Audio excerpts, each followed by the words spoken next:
Good evening मित्रहरू साथीहरू। पहिला सालमा नि भिडियो बनाएको थिएँ र आज मेको 26 तारिक हेर्नुहोस् तपाईहरुले।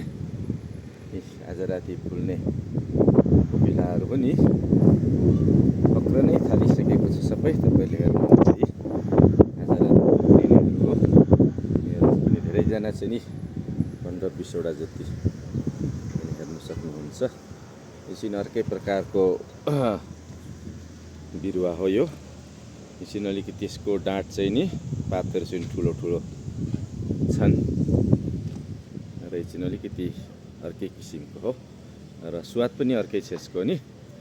र पहिलो साल चाहिँ नि यो खम्बाहरूमा पनि लटरम्मै फलेको थियो।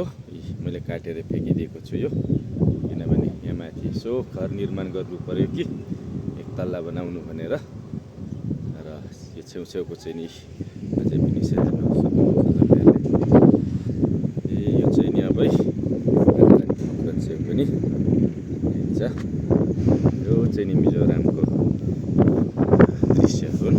बङ्कट मिजोराम आइजल डिस्ट्रिक्ट बङ्कट गाउँ हो यो। त्यहाँ चाहिँ नि हाम्रो गिर्जा पनि निर्माण हुँदैछ। ओ पर डाँडाहरू छन् त्यसरी।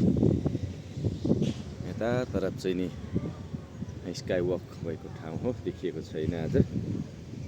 र यता तरफ चाहिँ नि आज निकै बारिस भयो, पानी पऱ्यो बिहान पनि चाहिँ नि। ओ परसेन ब्रिकेट फिल्ड तरको फिल्ड चाहिँ नि देखिन छोडेछ। बिल्डिङले छेकिदिएछ अहिले त,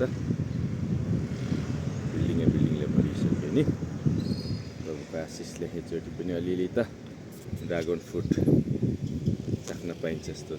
प्रभुलाई धन्यवाद छ।